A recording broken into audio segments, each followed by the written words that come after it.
할렐루야. 돈이라 기빠음다 누테니코 Mother's Day 남세라 일럽티존 팟파이피와 흰클로피 이무사와 바카이파틴 롱팀길제와 당박제대 개영 파스터판 자니라 아주 폰은 볼린 고야 hiong hello 개영 수 갈렐 예전 폰 수클라힌 ada jingka foreign ball kini saya tu kalale yang pastor panah hen man Mother's Day tu ni lahi tu nim sepi tanam atin ada kiong he kita Moses susto ai poi yan hin jong cycle ka chen kalelin jinglong le chosan pura ka chi ki den kalelin saya tu ka jo di nam ka poi ka ti la là sẽ không lo hàng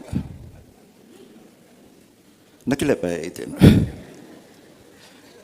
nó đâm mồ nôm phàn đâm mồ ai là lắm cái lăng gì này cái sai cái lăng gì là một mùng thứ gì thì cái đâm bao nhiêu thì ham ấy thì là xây đi cái hết bề sẽ lâu ta chú sẽ chú cái ông cái là một mùng ông kiếm khắp bề sẽ ta lâu nó hòn rằng nên cầu bề sẽ ta lâu sẽ chú pastor pan ấy cầu bề này cái chuyện tin mi pito ki mutua Mother's Day ni de dia zo ga ki loi khoma le e dinga yang thagau langa yang khan tong hen tin ting le ki til khone han ka ti ya cho ke yong ki pa ta sa ka hong hen ya tu ni hitawang nu pi hon yong langai ta ta na sao hen e pia e ho adita se e ho mod bung he traditionally angaya e ho la sa hinge ya chu masanga chu 1990 well 1990 ge ya chu 90 well ge ya chu hai pi ho aten kai chen man ho la sa jong chu ngai thei be se lo zo mon je le lo hang mai thei acha chu conference yo TBS center conference bol wa chu lakite nai bol yo mot mon first allow le as pastor chu kathimana pastor chu hen khlam chu price mu lo chu luhang wa zam de ki go azol jong na chu kathi de chen chu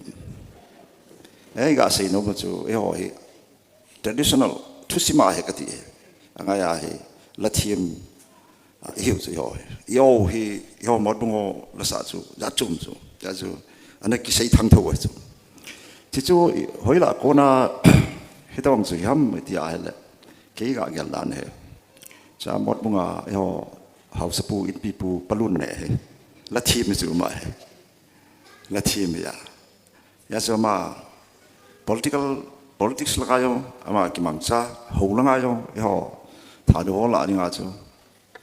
họ hậu là cái gì, mà hi mit pi ta cho này, ya hi, mà hi chal giang tul kon chứ mà, cha cho mà sang Northwest langa jeleng rong hoto yo hi association khat in heu so chilai no chu copy ma ten le palun ne chalam kai ji lakite na yong chu amun muna hanom ji so ai le masanga khat we chu akum ho wang ka hata pui tameng long yon lai jang iti lai yu chilai chu copy nom so copy no ma ai le ke pa hi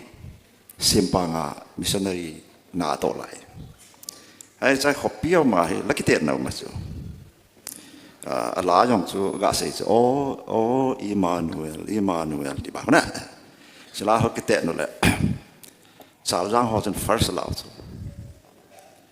ai se palun ne na hil chu ama chu director he ji chu ai le simpang ho chu ke pa he hil chu ahil le siapa hosun Emmanuel he sei thelo chu Emmanuel atiu le ja se fe le tao do sip chu kati lung sedum ta chu na ma sa ni kloi khom khopi no pon le nunga khopi no tamyang long dunga tama khopi no ma association khana ni kloi khomo lai janga yang chu lá sao le thà đâu bao bao lá sao thu xây ông le thà đâu bao bao hết mà sao cái bằng trái nhà chỉ phá được chỉ ya chú khăn tụ nó dùng chú ya chung chú không ta ya chú mà bao le ham thì ông chú gel khó nó không ta ya chú hậu bung chú không cái hiện thu chú lá sao thu cái xây thu hệ mót mua chú ý thì thu chân cái hệ lá sao nghề ham thì ba chú cha cái tàu xuống chú cái gel lại là chú căn gel đó ya chú ya hậu sắp chú credit card bị cái đấy ama tradition chú 움직이는 나라에 주자서 디저텐 아영 하볼은 기볼은 팁제세는 이유와 미요라마 미요호 루시호 헬링가 이동하죠 나글레나 호 헬링가 이동하죠 자이 뮤직 트레이닝 호 트레이닝 솔와 땡레 인스트루먼트 호용 트레이닝 호디 미 솔롱 아예 요 호봉 립다 히우스라 hiti hol ka ji khan do lo le tu lai chu le sit khan do dung ya chu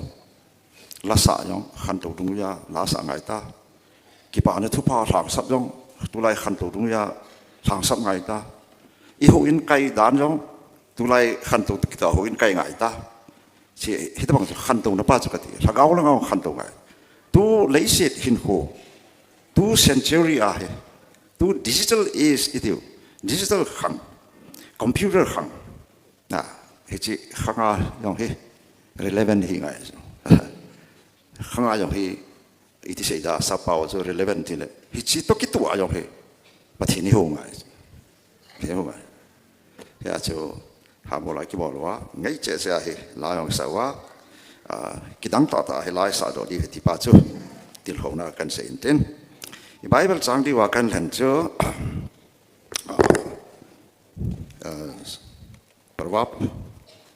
Proverbs bukhat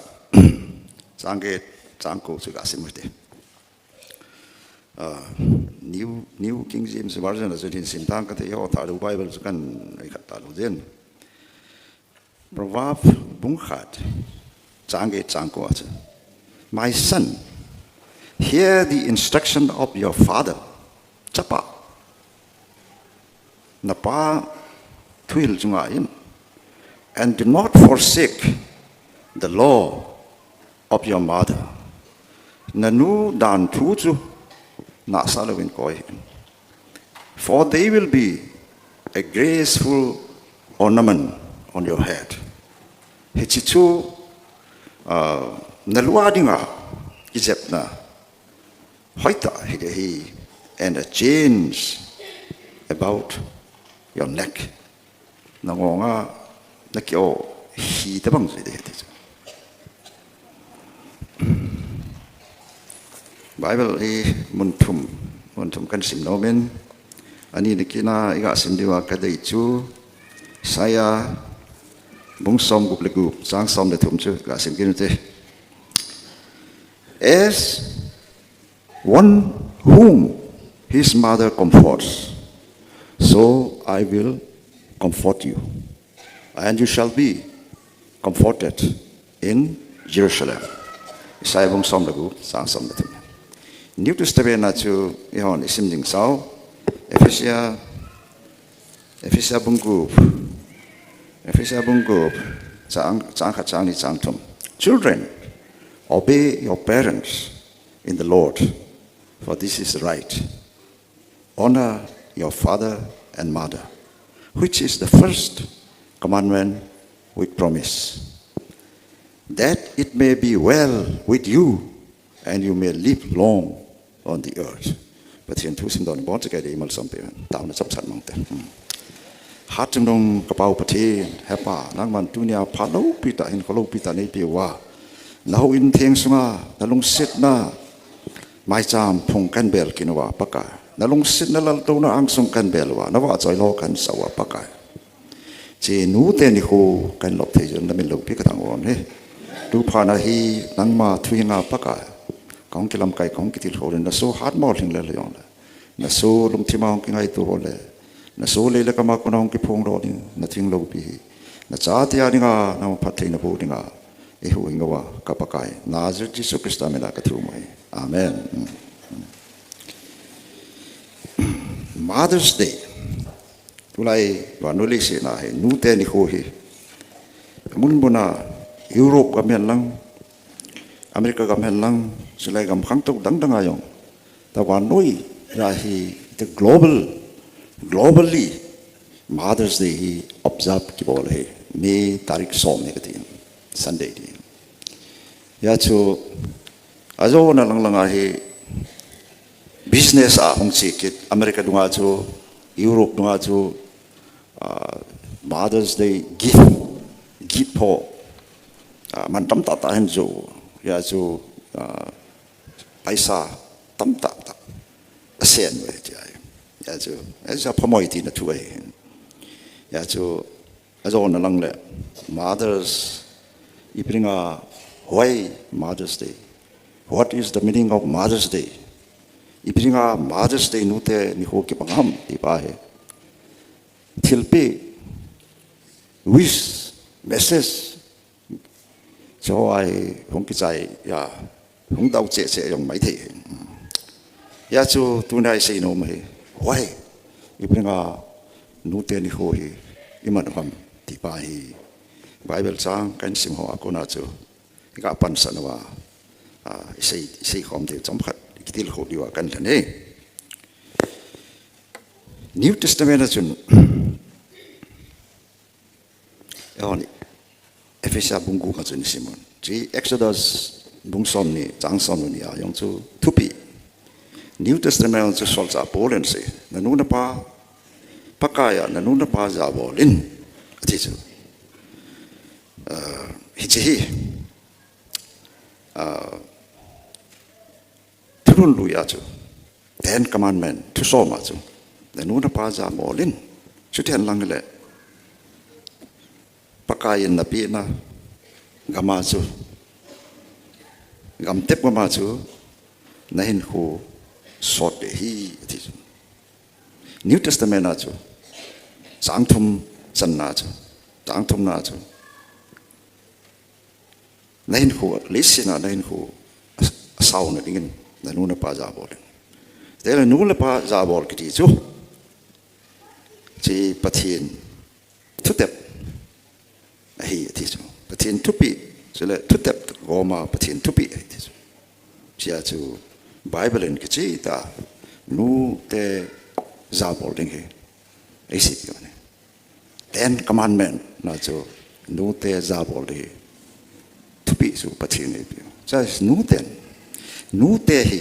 pathin jong Isaiah mung som le gu chang som le thuma chu mi khat chu anun one as one whom his mother comforted mi khat anun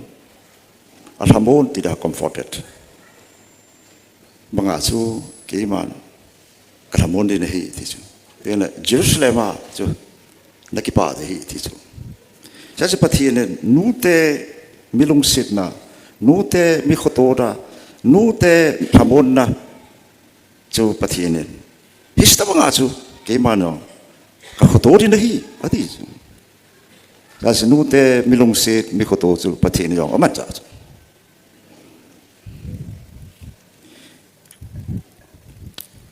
Chahe nute nikho imanwe number 1 nute chu ahi now dung ria chu za na pi ding ti bai number 1 I say nom chu ti respect mothers because aji chu nute chun e ho hi hin kho khau hi na nu te chun pathin sei chu sai som gup lugup a sei manga chu nu te chun yung pen wa pana hi noi tu ya hin wa a phe chunga ei to sa wa o ma ei pomwa na comfort ei bols nu te he ta ma chu hin ho hi he ta ma chu samon na lungmon na ei pi sa chu nu ten ei poma o ma ei sibya ineu lai ehin don pa hi chi chun I piaso dam tele มีเห็นพี่ที่อาจจะลงม้วนนี่อันนู้นอลุงรำม้วนอลุงม้วนสารนะจูไอ้นี่ก็ไอ้นี่ไปถ้าจะวางสิทธิ์ที่เนี่ยบางขัดจูอันนู้นเห็นผมมันรู้นะอภัยสมเราตัวสามันรู้เหตุหอยองจูมีเห็นยองจูทำสักบุยนักกินเองจูลงแนวนะฮัมอ๋อให้รู้เลยลงม้วนนะไปถ้าสมามพัดกินเองถ้าจะนู้นแต่ที่ตรงไหนเห็นบอลแล้วจูที่จะนู้นแต่ respect บอลที่ที่ไปใส่นมใส่Number two, I say no to obey. A true guiding di pai. I like nu te chu iza bol dinga, nu te chu ilung se na la true ngai chu. Kanu kalung se ne kitian lang, kanu kaja bol kitian la. Atu sei khat cha ki ngai te le. Ambidi num tolo pisla. Ke kanu thia he, ke Bible sima ke se chu. Satum sungai kanu hitias ida thau September tarik ko suti kong do di kon chak tias ai le kong do principal person haptani kan hom thelo le the so aji chu class miss bol so dei lo so ya chu haptani ka hom kong thon thon ai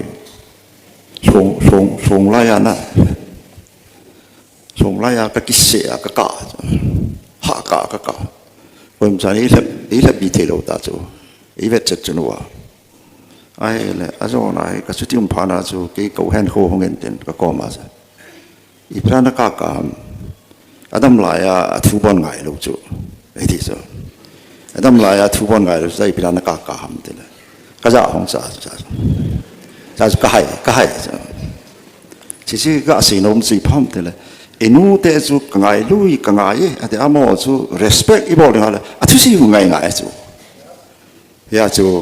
ไอ้อาดัมไลว่าอาทุสิอยู่อากิไงลูป้าทุงไงลูไอ้กุมป้าจูกิเสียจูจ้าจูอาจารย์น่าจูเล็บบีน่ะที่งาจูพนาหงพดานตาจูที่ส่วนน้องเห็นเลยไอ้เล็บบีจะโลกดิวดานจู其实很多怕子那来过当的，好嘞，现在一些我们是 obedience，Bible 里，啊说就 obey your parents，obey your honor your father and mother in the Lord，这就不该呀，那努那把吞弄这把嘿，咋的哦，都那嘿 Mother's Day 努的哦，你好特别大门嘿。Nah, tu ni saya yon tu ingai di hilau.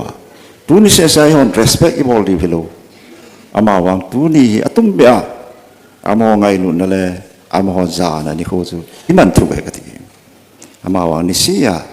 Ama ho tu ngai ding, ama ho khoto ding, ama ho ngai lu ding tipai. Hici ding asu Mother's Day wa noi pumpin. Aman so sia. Ai. Aban kinang su ban kina chive na le nu te su ipringa nu te ni ho hi manwa nu te ipringa izawa nu te ipringa ingai nu dio ham ti chu proverbs bung som thum la khat chu sim lew han proverbs bung som thum la khat hi Solomon leng pa anun aji te anu thu sei je anu message ju sermon Solomon ni ji tam ta ne ya chu na anu hin ahil na aman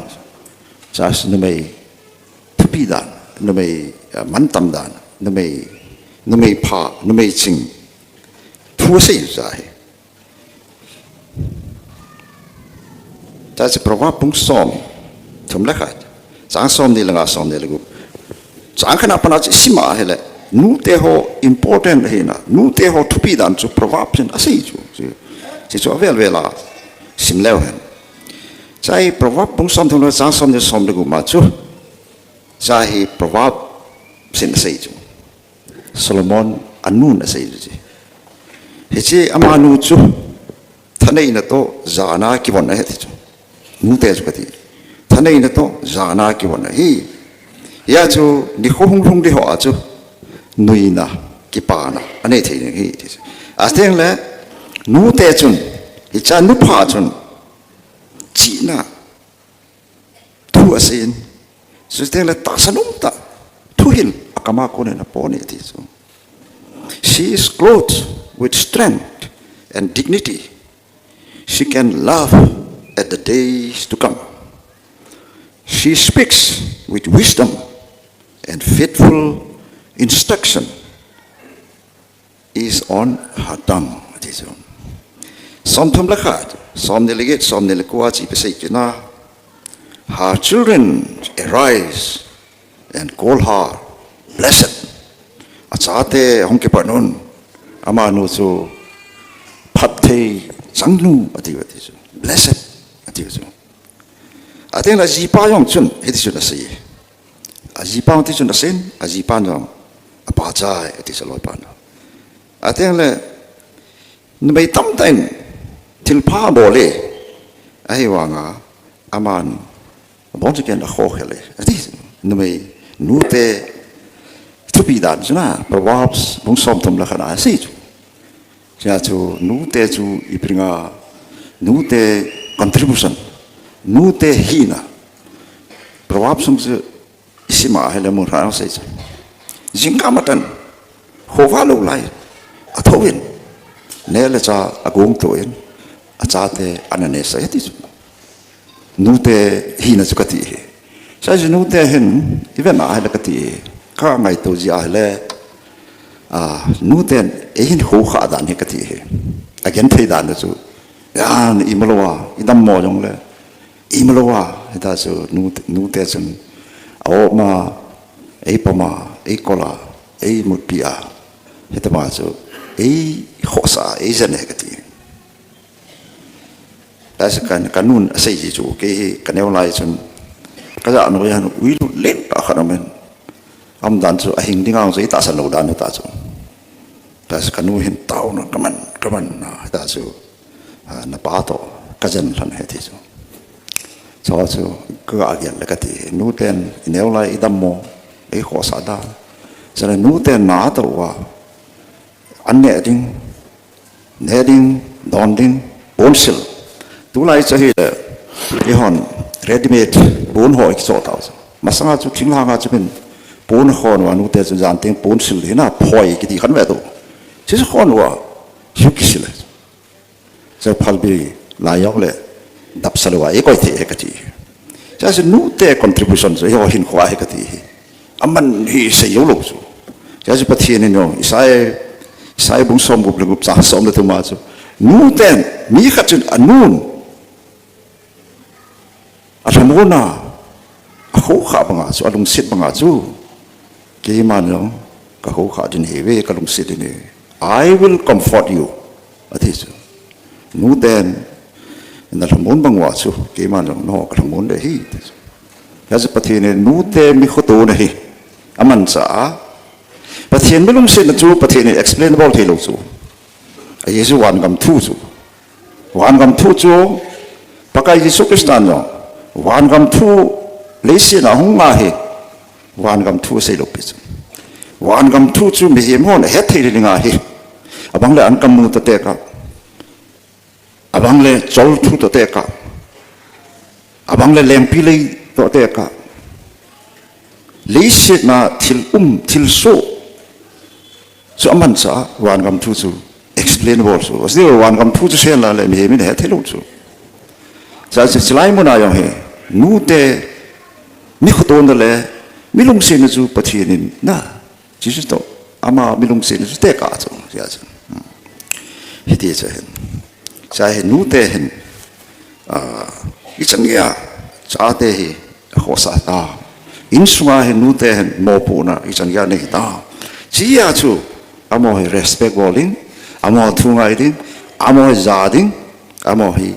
Mailuding Hoto de he Tiazu, Majesty Imanuji Yazimano Etipa, he say no say. Bible atu nu te to symptom takasin, so le vanuli say now the famous story of famous mothers, the to sim so le habundang no tamtakimone. I can say no so. Bible Genesis bung som ni lakhana. Hagar, to Sipsuna, Abraham, Abraham zinu chu Sarah ya ale chane lo ya chu keu to thana chane le ya chu keu to thana asunu to ahin dinga keu to a keu to chane phana chu Sarah chu thangthip da chu thangthima cha chu ajipa convincible la na ajipa convincible la ano to Ismail to anu chu Hagar chu ano Abraham ne de sempia tui pai sempia Berseba nel pai no do ai cha chi ti tam tu sim se hon heaven detail se yong le tui do han ding hong ke chai ta dang cha thi ta ai le Hagarin achapa chu Ismail chu kambo noya atausa ama ga hin kanga ga kapas aji chu achapa thi di chu ka be ju pui ti ja chu akale ja chu pathin an dot butla na an dot ma tu sim chu ka ti ja chu hitam situation hitam din mun tui talo tangsa ne talo nel di pai go get good hisila chu thane im cha ne dim lo sia chu Hagar chun hambo noya chu achapa chu lupsa ama ga hindo aye cha thi di cha vet ngam lo chu hitam sti sa chu ma chu hitam sti sa chu sibena chu ama pathin he nga ka Bible aja saya ada. Aki hin kanin akam itu. Ya so akan itu pathirin aja. Asteng le Jepang pa Ismail ka tu aja. Tidinga akam na. Pathin aja. Jasu Bible sibena hele. Jasu divine intervention kiti. Pathirin intervene bol. Temu petas kiti. Pathirin intervene bola. Jasu ipisia divine intervention pathinin chapang pa ka so zai cha su vantil hunga vantil chun Hagar achu Hagar kichai pathinin na chapang pa ka so azata hi chun chinlang ama chu pomen na khona malang pomen ke ma na ma chu namlen ta aso de chu divine intervention hitamang Hagar chu na minu Hagar chu kati achapa thidin su ve jo lo chi achu pathin hinga kap ma achapa ding achu kati tas pathin intervene bol sa Hagar minu hi na kati Ismail sa pathin aiza nga chu thutep ani wa nga chu Ismail long chu promise to them ne ya namlen ta kaso de hi namlen ta so chra to ai namlen ta so chra ya chu pathin intervene about so de ho hi cha cha ba na chu ipi hung ki na hi cha chu ga ke le tui hung phu ta chra tui hung ta chra na Bible as ka ti he nel di la chu tui de chu pathi lo chu ai wa nga pathin tui amu sa na hi cha cha tha la Ismail sa don sa chu Ismail chu dam ta chu mani chu hing han ta sa ka ti ya chu tui kul chu mu sa ta chu pathin tui kul chu mu ta cha cha mani he hing han ta chu thinan ta lo chu ye chu pathin ain holan chu protection intervene abol ta chu ya chu thusim ji na le gam thim chun baran gam chun Ismail chu thal kap thim ang ta thal kap thim hong hin Egypt nu me nu akchen pi jisu na Ismail chun kati ai le cha he the theology of Hagar in pathin chi te han theology is nothing theology lo pathin hin nang ding ai pi ham who is God for you what is God for you what he is doing for you chipasu theology so ai le cha he pathin in Hagar chú hagar je pathianin again theina adin mun hasa abuina again theina alung donna pathiana koule ma pathian don bo chu cha chu hagari ni pisia pathian chu amina sa chana el roy kiti chu amining chu pham tile God who sees me keima emwa pathian ati chu pathian chu keima emwa hi ati chu. That is the theology of Hagar. Hagar diga chu pathian chu ti tamang ham til again thai peta pathian emu ati chu pathian min sa chu Bible chu an vela han pathian min sa Hagar bos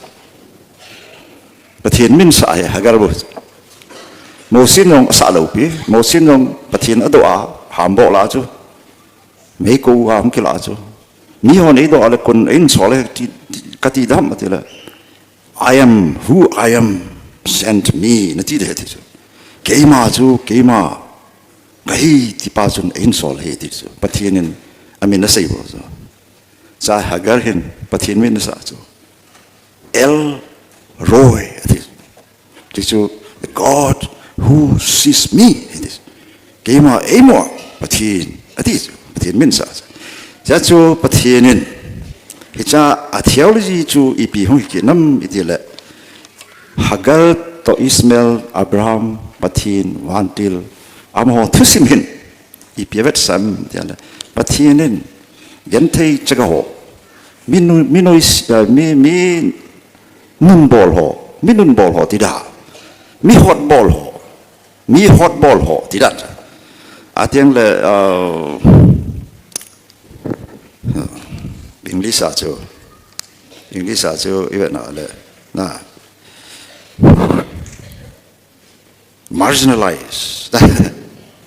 marginalize all foreigners kasuk de ho tulai ho hi mail ho news ajo nga ya ne ku kyo foreigners narco terrorists militants foreigners refugees edios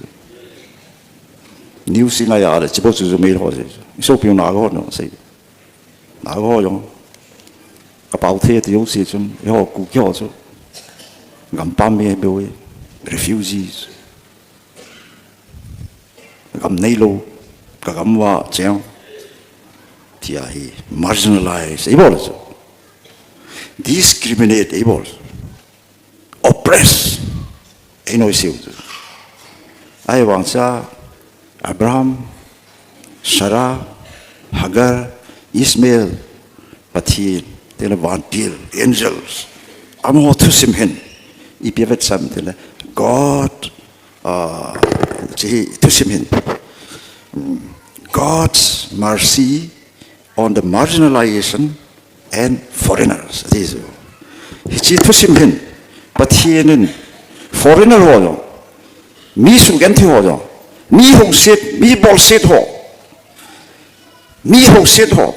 mi no se ho so pathianin alung set ne a khoto eti demonstration avet sa thusim nikati a thusim a theology chu kati sa chu pathian chu ipyam what is God who is God what he is doing for us hisi thusima kona ehoni mute sa chu Hagarin pakai chu pathian chu keima emua pathian hi ati kasi pathian theology ji phap tela pathian chu maljin hope minoisi min ahot ho min athet ho cho ho khutu pathian hi ti pa chu chu demonstrate aboness thusim chu ji 자주 가서 때호 둘이 누때호 니호 이만 니와히 자대혼 바대혼 누때호히 respect 볼리우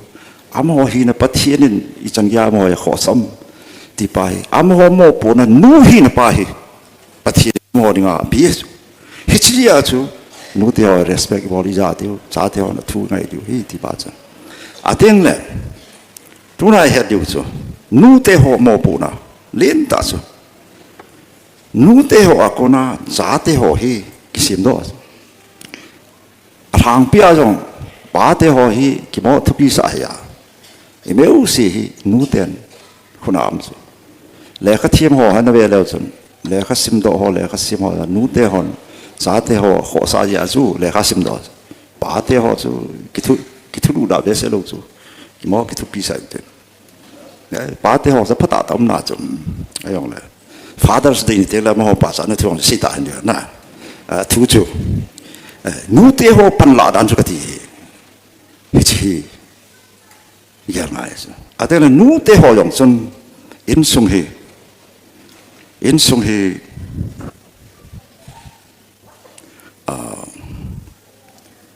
isim do diu hi missionary na to cho nu te in sung sim do hi ka ti mi ina ki cheng a na nu te chu ka ti lung sen mam so mal jin ta ma ga chia ga chenga ga kin sung mi sa so nu te hen ko man dan chu ka ti a kam phat lo yong le mi lung set chang lo ding ji na tho lo yong le mi lung set chang lo ding he da mang mi noi se yong chang ade dia ke kanu thusim ka ga gel do chi chu kanu chu mi long ya rong mi ho ya chalai chu mi ho tha do chu plena plet sa chu tha do chu ka ti mi long ho chu mi long ti hi i bin ga mi long ti ham ti le min ngei lo pi chu noi se ye wa a phalo yo se mi long a he ti sinzol anam sele lut pang ho wi sala ai thao tu lai wang chu mi i du ai du ta ko la yo tha do hon mi long ho sai du yo ta chu a chong kho nam sele lut gamla ke mi long sinzol le de ai bang twa he wi sai du ta yo wa chu wi sala ai thao le e ho du pe tai pan da ya so a phalo yo se chu mi long ho a hi sa chu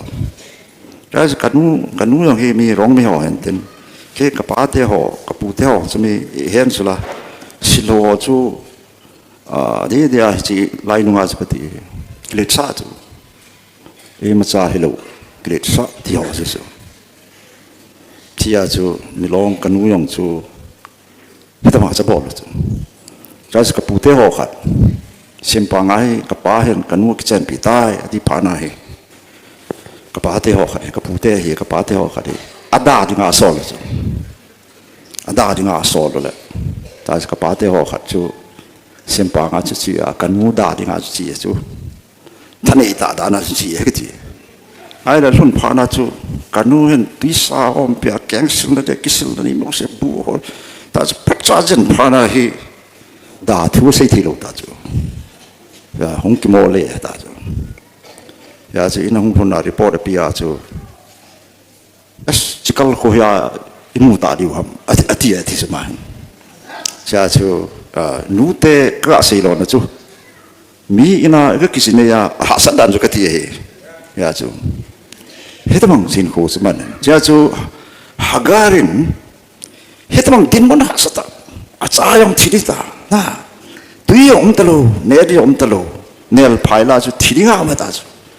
zil ve ke yong le lampi mo ta chu cha chu a cha chu ada la ga kin do a pathin hinga kap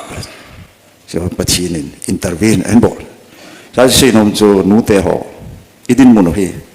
abang khanin in sunga zu boina tam ta nei diu cha te ya boina nei diu gam the ha san na sim le pai ya gam the nei diu ni thong se boina tam ta nu ten pu the chu ai wa ma hagal thsima ko na he diu pathin hega yo si na pathin hi ei mo hi di pa pathin hi di God who sees me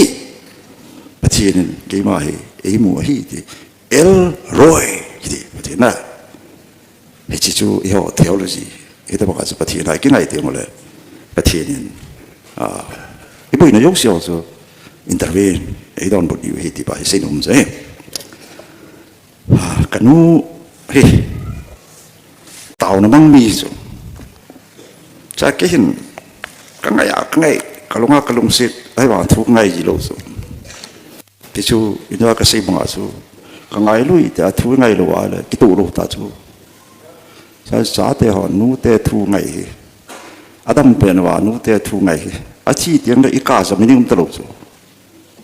ya chú Adam bên vào nú tê thu ngày thì thì bài xin nó mà vậy cái ông nú tê cho đi chân kia giá tê đi ngay cái niệm này em chả là cái nú hình cái gì anh em bên nó kia rồi lo lung xịt anh cái gì mỹ khát thì tệ lại thì cái nú hình kia tạo nó mình ai là cái bảo rồi hết vùng thang thì mỹ khát vàng mới để thì cái nú có mà xây chỗ ai là cái nú hình cái có mà xây chỗ nó pan hết thì nó xây gì nó thì cái giá giá chỗ કોઈ મી હિમલા જો મી કી મો છે rồi કોઈ મચાનો મી ai gel taluk chlo kain ko te ho se mi ngol pai ko ka ki khop te ko le mi ngol pa hong e ti ju mi ko lai ko ju ai wa kan mu chun kinep na nei ju a ye ju patina tao wing ya ju ka ti ke ji se ngai lo ma thu ngai lo ma ju patina ki ngai ju patina tao jing ya chu kia kinep na nei chu kan ko te tang si sia ma chu kinep na nei lo chu hopeless man it is I want kanu chu very hopeful because she trust in the Lord patin hagar rin sei ma chu patin atao ka tao nei san it is ya chu ka gel ya le kanu tao nei ya hi doi no long ka din thei chu ti le so na ka thi ta chu a hình thấy cái lỗ chỗ, anh bắt thiên lồng xích nó ra là chỗ, nút té tàu nó ra là chỗ, tại cái này tại cái họ lại nó cái này thú cái gì cái gì, Hallelujah, cái chỗ cái nút cái lỗ gì tiếng là ta chỗ cái gì chỗ, thú cái này lỗ gì chỗ, ai hoàng tôi ama say, ama ở đây chỗ cái gì ta vậy, nè, chỉ là chỗ cái là muốn thế chỗ, tiếng là cái nút tên rồi kinep na anei lu mingol pai ko hina kini nga chu na len ta cha chu ata san ho dinga he thil so jo si pha hi ti pa he kan yal ke kan pa mingol ai ko yo kinep na nim nei lo ei noi seu to le khama ki thep lo ya chu a cha chu ei chu ti noi si u he kini nga chu na len ta ho ta chu ai la ka ge al chu secular line ki chira la kaloi ho me BA achai ga mata chu al ke chmi metric nga ki tang den ta ai la college ki kai ken lang la mi ni sa ki chang ta chu sai kan gel chu chi pathian kong ne sa ka chan na chu pathian kong su ka het chu ai ma ta salam do la challenge khat chu I phom tia le kaloi ka gol ho sim lo te la kan pte ho sim lo chỉ lại na cái gì đấy cái gì theo là gì cái gì cái gì na Bible khát đó English grammar book khát đó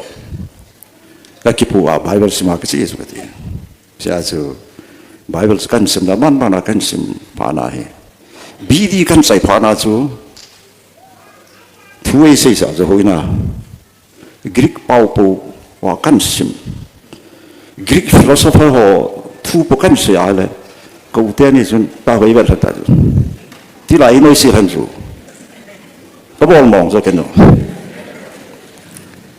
sam ho mi Greek bon hello so na ha kan bol sa su ka tin sui pham the na ta slama yang challenge mi challenge chung na ni ngai so determination ni ngai so a ten phang au lam ma so pathian ko na pathian na tong ni ngai ki pi do ngai so a ten na nu te yong so kinep la nei lo di sa te ringa he mi hilonga tau ne manwa la pathina chu im sa hi bom lo sa nothing is impossible with God pathina chu im sa hi bom oi ti pai sei no ja chu Mother's Day a jo na ka sei nom chu sei ti kau se cha pathin pathei bo yo nam he yan hi yes yan hi khari ne chu cycle nga ka chi chu cycle nga chalang sana kai thil te ki boina la ka ti mol no mate lang dong sum ki te na ke amin bo ka ya ka chi khalo ting pi bung ki te lang khona chara ka chi a emi ho lam kai ho ta tu tu ka chi agam nop tam chu ka ti a ji em no su cái khăn phá lại nè là ngào cái chén này cầm núp nằm cho cái phải lấy họ hỏi ta là ngào用dễ là用Việt Nam này hiện tại khát ít thì đó cùng hôm thì điều cả na phải lấyตัวgầm mang của màเราจำเป็นจะลังเวลลังอะไรต่างๆมาหูจุกตีตั้มตั้มก็ไม่ได้เลยโอ้ยโอ้ยประเทศนี้ประเทศบุตรสักคำพวกพี่สัตว์ที่สมกุลห้อมสมเวน่าเลยก็ตีประเทศบุตรไอ้สายตุลางอาเตลสัปปะมินาทางอาเตลตุยางทางโซ่ที่เวน่าเลยก็ตีอาเตลสายกุลังกำบันดดันจุกตีแต่บางกำที่ก็เสียจูประเทศนู้นเสียนะกำนุ่มๆอยากทำให้กระจุดตาจวนเลยเสียนะก็ตียุโรปมันก็จะอเมริกามันก็จะนะญี่ปุ่นมันก็จะออสเตรเลียเฮ้ยได้กำสุนุ่มสุนุ่มสุอีพี่นั่นจะอากิเสียมพออยู่สุอากิเสียมนุ่มสุว่าไอ้อันนุ่มชาสุว่าเนี่ยอิสุเสียนสุอาโมว่าสุอันนุ่มโลอาเสียมนุ่มสุอากิเห็นสุกทีแล้วสุพี่เนี่ยจ้ามินิสเตอร์นู่นเยอรมนีก็จะอะไรเยอรมันห่อเห็นgovernment na yung hello private na gari asung lo vadung aselu agamu vadung su prijabol Switzerland ko ehon Switzerland hi wanoi se na amin che sa su Switzerland nop dan kati hoi la nom dam kol la bo su kol la tui hung long tha bo vadung bo na sung la cha chu lampi hoi ta sim wa indi ma lai chu cheng wa na hampaken ho a chu gan cha that sa wa train lai sa wa bus lai sa le iwa na le no anum chu ko la bo chu bai ro hung cheng chu ki chi ba tang e ho he nom sa chu yo nom sa hila ka chi chu nom ka sa dan chu ka ti lampi wang nom lo chu gari ti khu yang ti chu ka pum cha ka na ai hoàng sẽ cầm nắp đàn cho cái gì mua chúng ta cái cẩn thiên phung hồ na rồi lăng chưa na là cả ní lấy ra phèn à mua cái gì lăng là cả ní lấy ya chú cái gì nôm chú mi họ chú cầm ăn nôm lâu yong chú cái xiêm hỏi là cầm nôm sụt ta chú và đúng yong chú mình cái xiêm hỏi xuống cái họ chú xuống ông lại sao chú và đúng ai xuống cái hồ rồi chú là mi họ chân vật ngoài xuống xe luôn, ấy chân vật đông chụp giáp bộ, cha chân nô mà chú, ấy họ chú ăn nôm sao chú họ cái sự kiện đó, cha hi canh sấy chú, nó lấy đèn nôm điều hiện, bắt thiên nên hết bằng cầm nôm bị biểu, ấy chú Bible cái chế ta sấy chú, và nói lấy sấy là xuống ông nôm sấy, và nói lấy sấy thì chú, the earth, hey. Kia hay đi chứ, và thiên na chứ, hòn cái gam thì nói hòn giống ancestral land chứ, hòn giống ancestral land, và thiên na chứ, đó là thiên là lung thay đồ à hay biết đang cái gì chứ, nãy à chứ, ấy chứ Bible nói chứ, Bible nói chứ phàm thế là Leviticus bung som là gate, trang som đi liền à chứ vậy lâu chứ. Và thiên nên xây chú, cái nan cái mà nó chỉ tiếng một lệ, cầm tép nó cầm nó luôn tiếng một lệ, cái thứ bị phát sản nó nhịn đi vậy chú, nó nhịn lâu quá lệ, anh nó chèn mà số, cái mình là lố đó bằng chú lấy xe nên là lố đó đi vậy chú, lấy đi cái bung xóm là ghét trang xóm để dân sinh lao dân, thì à đúng ta chú, ấy chú lấy xe đi bắt thiên na chú, bắt thiên lùng đấy ai mà trả lố lệ, cả này lấy bụi bò lúa, bắt thiên lùng đấy lố ai bò lúa, thiên phung hoa trong ghel kho lô. Thiel xiêm họ dùng ghel khó lo, thiel xiêm họ ghel lo ta chú gan hình sang họ hết bằng ai, ít thì đó, bắt thiên thiel xiêm họ nã sa rồi coiอะไรlấy xe là con này bắt thiên ấy nó đó lấy xe này ấy lô đó đi, very dangerous, tí à mà ấy lô đó đi, thì chỉ thứ cho mình chú, the land will vomit out, ấy thì Bible là chân về là chân, tí à đó, chú cần xây chú. Nó nãy giờ nôm điều hen, ai mà cả ní lấy yang bol đông cái gì chứ,